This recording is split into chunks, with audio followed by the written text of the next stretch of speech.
Então, nossa palestra hoje fica aí subdividida entre o tratamento das profissões, da saúde, o risco jurídico, como funciona a responsabilidade tanto no âmbito civil quanto no âmbito penal, e, por fim, como nós podemos adotar medidas a prevenir esse tipo de responsabilização.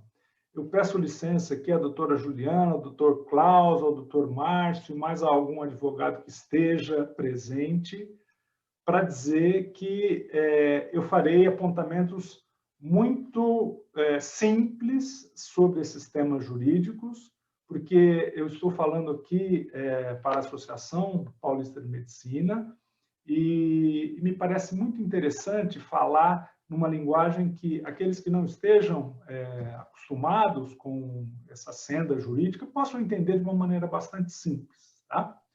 Então, eu vou fazer uma subdivisão quando a gente fala em responsabilização do profissional da medicina e falar que ela se dá por dois aspectos. Tá? Primeiro, nós falamos em responsabilidade penal e depois responsabilidade civil. Aquela responsabilidade administrativa ou funcional eu não vou tratar aqui, mesmo porque talvez ela fosse melhor tratada por aqueles profissionais da medicina que trabalham nos seus conselhos de classe. É ali que os senhores respondem administrativamente ou funcionalmente. Na minha área, o cuidado está junto à responsabilização penal e à responsabilização civil.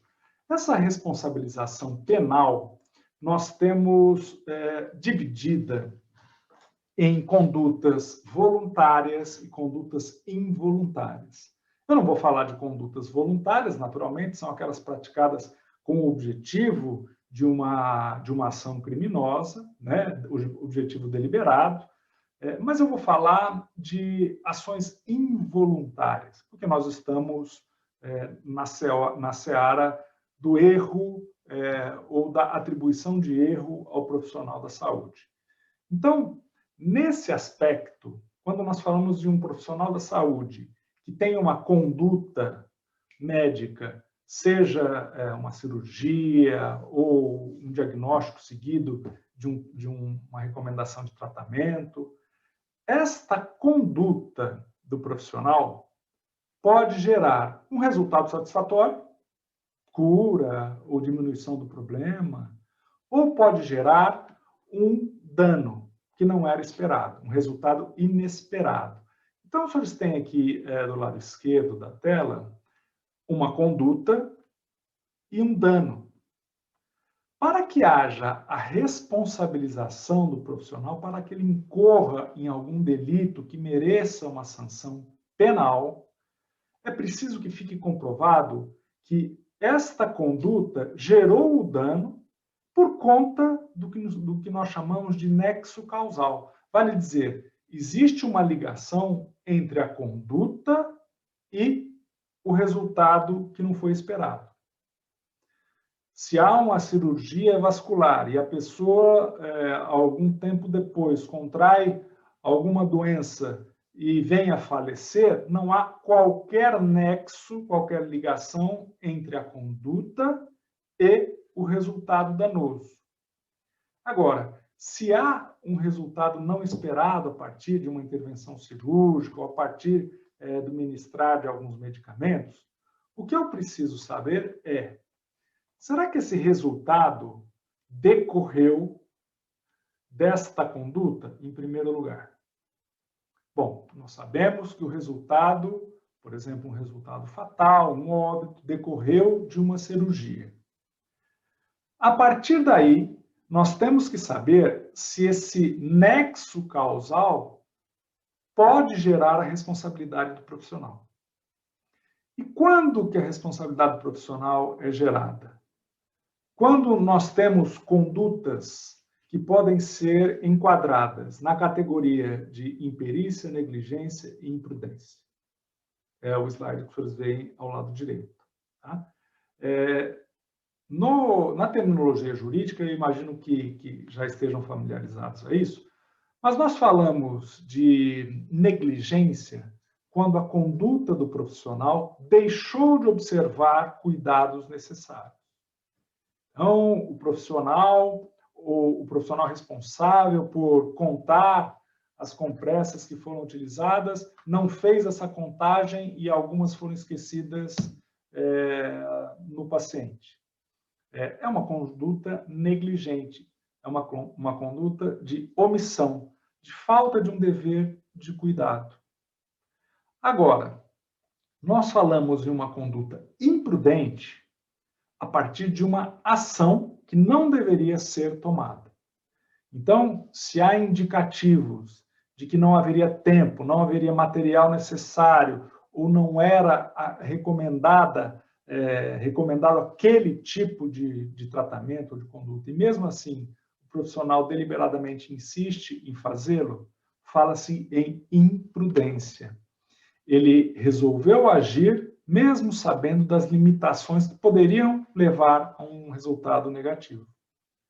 E, por fim, nós temos uma conduta imperita. Uma conduta imperita é aquela em que o profissional age sem deter os conhecimentos técnicos necessários para aquele tipo de conduta. Nós temos, com maior incidência, a reclamação judicial junto a profissionais que atuam em cirurgia plástica, por exemplo, sem ter o conhecimento técnico, ou mesmo a formação técnica para fazê-lo. Daí nós temos um resultado problemático e a constatação de uma eventual imperícia. O profissional não detinha conhecimentos da área e, mesmo assim, resolveu praticar a conduta. Então, apenas nestas situações, onde a conduta médica foi descuidada, vale dizer negligente, ela foi imprudente, ou seja, agiu sem os cuidados necessários, ou foi imperita, agiu sem que haja conhecimentos técnicos suficientes para respaldar aquela intervenção. Nestes casos, esta conduta, que gerar um resultado indesejado, inesperado, pode gerar a responsabilização penal do profissional. Com relação à responsabilização civil, nós não temos nada muito diferente, embora haja algumas diferenças aqui que precisam ser notadas. A responsabilidade penal, como parece claro, ela diz respeito a possíveis sanções que são previstas na legislação, sanções de índole financeira e corporal para aqueles que cometem condutas que são tipificadas na norma penal, ou seja, existe lá um tipo penal, é o que a gente chama, de causar ou de lesionar alguém, né? E se essa lesão for grave, essa sanção pode ser maior. Enfim, a responsabilização penal pode acarretar uma multa ou uma sanção corporal, né? Há previsão de prisão, não que isso seja cumprido, vai depender muito do caso. Agora, quando nós falamos de responsabilidade civil, o objetivo está em abordar a questão patrimonial. É um problema patrimonial. Decorre, portanto, de um resultado que causou um prejuízo de índole financeira ou moral, que se traduz em financeira ao paciente. Neste caso, vocês podem ver aqui nesse slide que eu fiz uma subdivisão em duas hipóteses de responsabilização. Primeira, subjetiva, que age praticamente da mesma forma que a responsabilidade penal que eu observei aos senhores. Então, o médico pratica uma conduta, obtém um resultado inesperado e há um nexo causal porque a conduta foi praticada de maneira imprudente, ou de maneira imperita, ou de maneira negligente. Nesse caso, nós temos a responsabilização civil do profissional. Eu gostaria que os senhores atentassem para a seguinte questão. Em regra, todo profissional da medicina que atua e que eventualmente é acusado da prática de um ato acoimado de ilegal e, portanto, de ilícito, um ato que, segundo o paciente, lhe gerou prejuízos financeiros, prejuízos morais, prejuízos estéticos e daí por diante. Esta conduta do profissional, ela vai ser apurada sob o ponto de vista subjetivo. Isso quer dizer que o autor, o paciente, que ingressa com uma ação de indenização contra o médico, é quem deverá provar que o médico agiu de maneira negligente, imperita ou imprudente. É diferente da responsabilização, por exemplo, de instituições hospitalares, porque aí nós falamos em responsabilização objetiva. Nesse caso, na responsabilização objetiva, como os senhores veem na tela ao lado direito, não há necessidade de nexo causal. Vale dizer, o paciente saiu andando do hospital e caiu, não interessa porque ele caiu. Caiu dentro do hospital, sofreu dano, o hospital é responsabilizado. Aí isso se chama responsabilização objetiva, que não atinge aos profissionais da saúde, salvo, e aqui há uma discussão, em caso de cirurgia plástica. Se a cirurgia plástica é reparadora, a obrigação do médico não é um resultado prometido ao paciente. Nesses casos, a responsabilidade opera tal como a responsabilidade em qualquer outro tipo de intervenção. Agora, na cirurgia estética de finalidade exclusivamente, ou na cirurgia plástica de finalidade exclusivamente estética, o profissional tem que tomar muito cuidado, porque os tribunais têm entendido que, nesse caso, o cirurgião plástico é quem deve provar que agiu com esmero, que não houve imprudência, negligência ou imperícia. Então, eu faço só essa advertência àqueles que trabalham na área da cirurgia plástica. Cirurgias plásticas estéticas merecem um cuidado especial, porque um resultado inesperado pode impor ao profissional da medicina a obrigatoriedade de provar que ele não fez. Isso que a gente chama de inversão do ônus da prova torna o processo um pouco mais complicado para o médico. Em regra, portanto, nós temos a responsabilização subjetiva do profissional da medicina. Uma conduta, um resultado inesperado e a necessidade de provar que aquele profissional agiu com imprudência, imperícia ou negligência. É assim que funciona a ideia teórica de responsabilização do profissional da medicina. Antes de falar de como evitar essa responsabilização, eu vou dar um panorama rápido aos senhores sobre o processo. Como se forma, como se desenvolve o processo, qual é o objetivo do processo judicial e como os senhores têm ou podem compreender um pouquinho da tramitação desse processo judicial. É mais ou menos como um leigo, como eu, querer entender como vai ser feito um tratamento de um problema de saúde que eu tenho. Eu não tenho os dados e o conhecimento técnico para compreender a dimensão do problema e nem o melhor norte a ser tomado.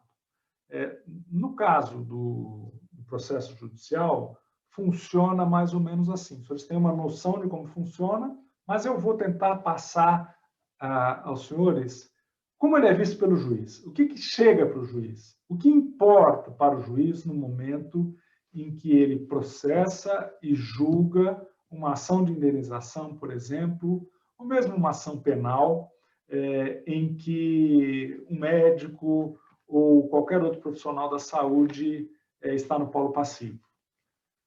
Eu compartilho aqui uma tela, porque ficará fácil de entender, e salvo raríssimas exceções, em que juízes possuem conhecimentos médicos porque se formaram em medicina anteriormente ao ingresso na profissão, há esses profissionais, mas são muito poucos. Tá? Então, salvo essas raríssimas exceções, é imprescindível para o magistrado o apoio técnico. É imprescindível. vale dizer.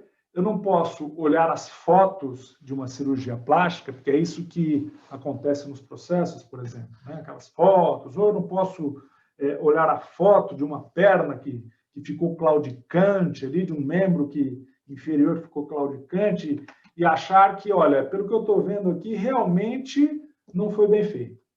Isso não pode acontecer e não acontece. Se acontecer, naturalmente, esse tipo de posicionamento acabará sendo reformado em uma instância superior. Nós temos no Poder Judiciário a possibilidade de reexame das decisões judiciais. Aliás, essa é uma vantagem que nós temos sobre os senhores.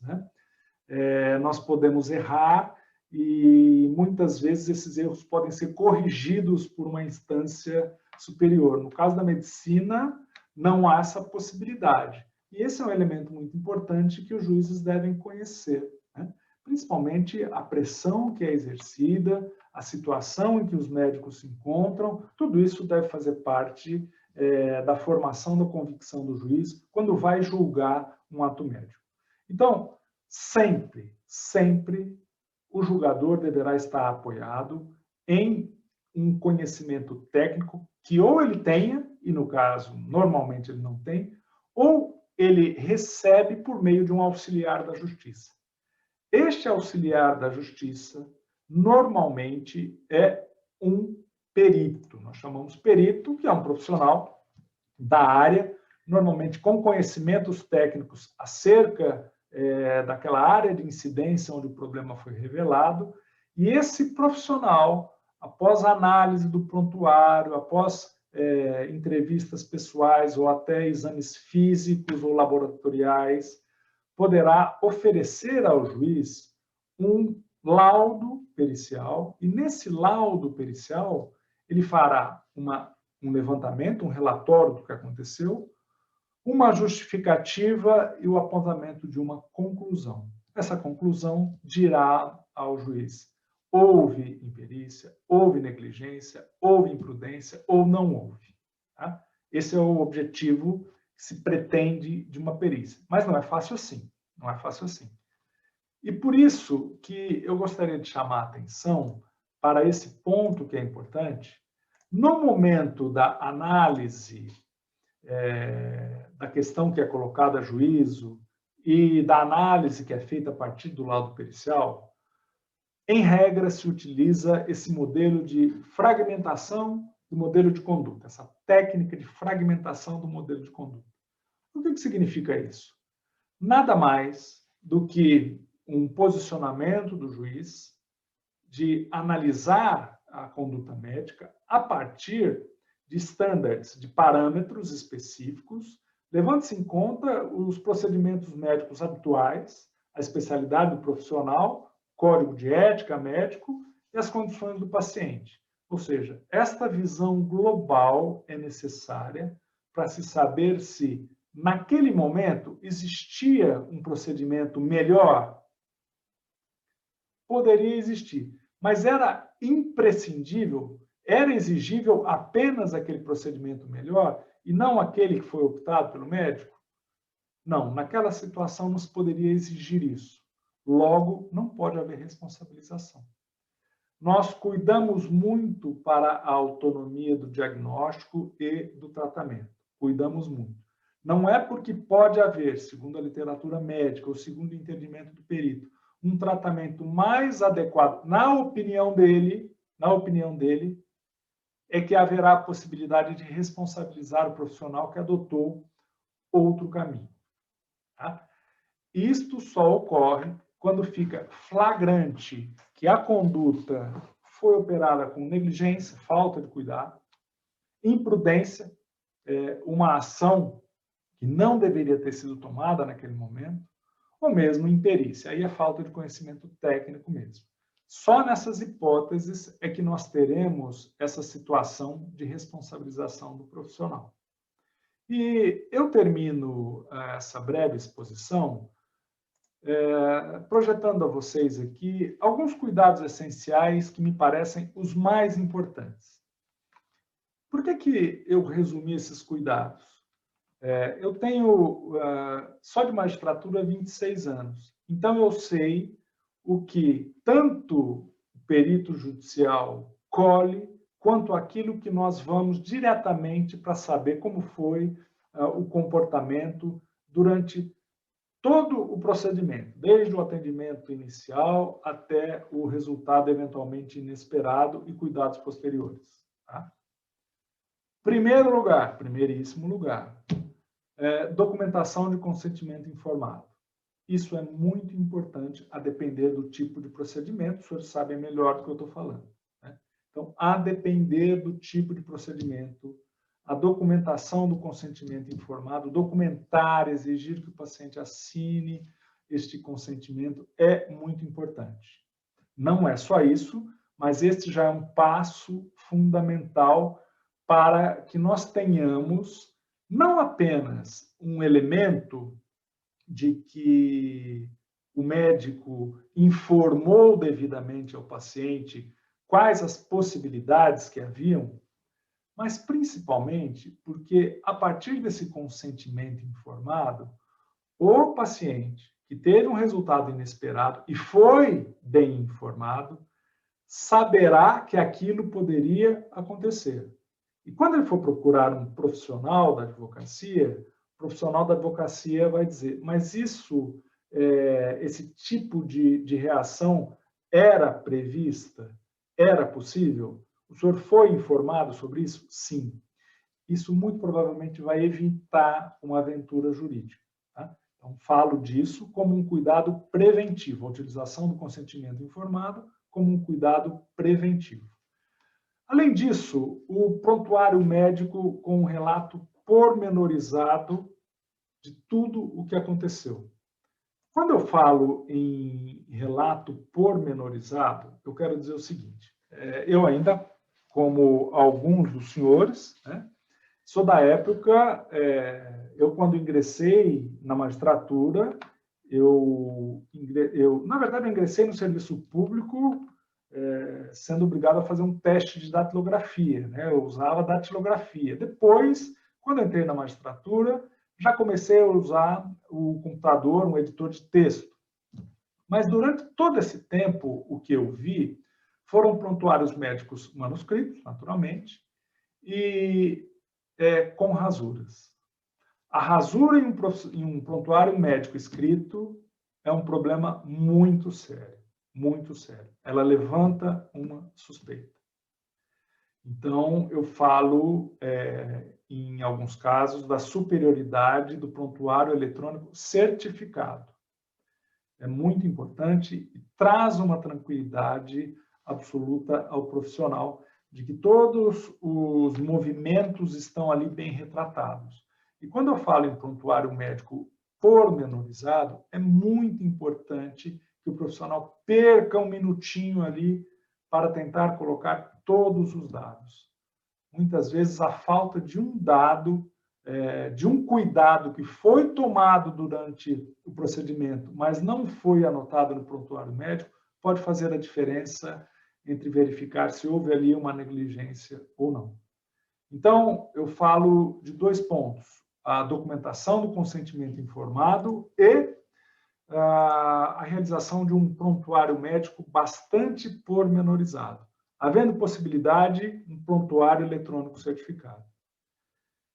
Por fim, eu gostaria de fazer uma propaganda aqui para os advogados, e é uma propaganda gratuita e sem qualquer interesse meu. O único interesse que eu tenho aqui é que os senhores, consultando um advogado preventivamente, os senhores não vão levar os processos lá para fora, né? Então, há este interesse, eu posso confessar, de um interesse de diminuir o trabalho. Mas nós estamos hoje, quando eu falo hoje, eu penso na modernidade e na tecnologia, em uma situação onde a advocacia contenciosa ela tende a ceder lugar a uma advocacia preventiva. E já é o momento das pessoas saberem que, se ele quer fazer um contrato de compra e venda de um imóvel, é interessante procurar um advogado. É interessante. O custo disso vai ser muito menor do que o custo dos problemas que ele terá lá na frente. Falo isso também com relação à medicina. Essa assessoria jurídica preventiva é importante para aquelas situações onde o profissional da saúde recebe um paciente reclamando de um tipo de procedimento ou de um resultado, e os senhores já devem ter passado por isso e conseguem intuir que aquilo pode dar um problema, né? Então, aquilo pode gerar um problema, aquela pessoa parece não estar com toda a boa-fé e talvez queira utilizar esse resultado negativo, um óbito inesperado de um parente, totalmente dentro das possibilidades de uma intervenção, mas que, para aquela pessoa, e os senhores sabem disso, sempre que há uma perda, se procura um culpado, né? Eu acho que isso faz parte de boa parte aí da condição humana, mas, enfim, essa assessoria preventiva é muito importante porque no momento em que os senhores percebem uma tendência naquele paciente em buscar dos senhores um contato e noticiar a possibilidade de uma ação judicial, a advocacia preventiva, nesse momento, é muito importante. Principalmente se houver remessa do material à delegacia de polícia. Isso naturalmente acontece, que as pessoas vão lá pressionar, o hospital acaba enviando, etc. A advocacia preventiva é essencial nesses momentos. Essencial. Me parece um passo muito importante que os senhores tenham a advocacia preventiva até como uma forma de reunir literatura médica para defender o posicionamento, defender o entendimento, o diagnóstico, o tratamento, a intervenção, o tipo de intervenção que foi feito, né, para evitar que isso seja judicializado. Então, é possível que os senhores façam um convencimento a essa pessoa, evitando a judicialização. E se isso não for possível, a partir do momento em que esse profissional está com os senhores desde o início, isso gera a possibilidade de um trabalho muito mais bem feito, né, do que a contratação de um profissional quando provas já foram feitas, já foram colhidas em um inquérito policial, por exemplo, ou provas já foram colhidas por um advogado que vai representar os interesses do seu cliente, que foi o paciente do médico. Então, um cuidado final que eu gostaria de apontar aos senhores seria isso, tá? Para não me estender muito mais, eu vou compartilhar aqui o meu contato, fico à disposição de todos. Nessa página, que depois eu vou fazer questão de subir esse vídeo, os senhores encontram alguns vídeos sobre vários temas de direito, mas também acerca de cuidados dos profissionais da saúde, com ênfase na questão da pandemia. Há nesta página também um artigo que fala da possibilidade de ações judiciais derivadas de ações médicas durante a pandemia, principalmente com prescrição de medicamentos, etc. E faz a defesa do profissional médico, tentando demover a ideia de alguns prejudicados ou que se sentem prejudicados pelo tratamento, de acionar juridicamente o médico, né?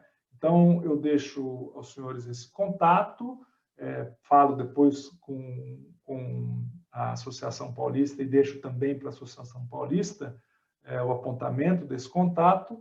E agora só me resta agradecer aí pela paciência, esse tempo todo que eu falei com os senhores, e fico totalmente à disposição para qualquer tipo de questionamento aí que nós possamos conversar e chegar a alguma ajuda. Muito obrigado.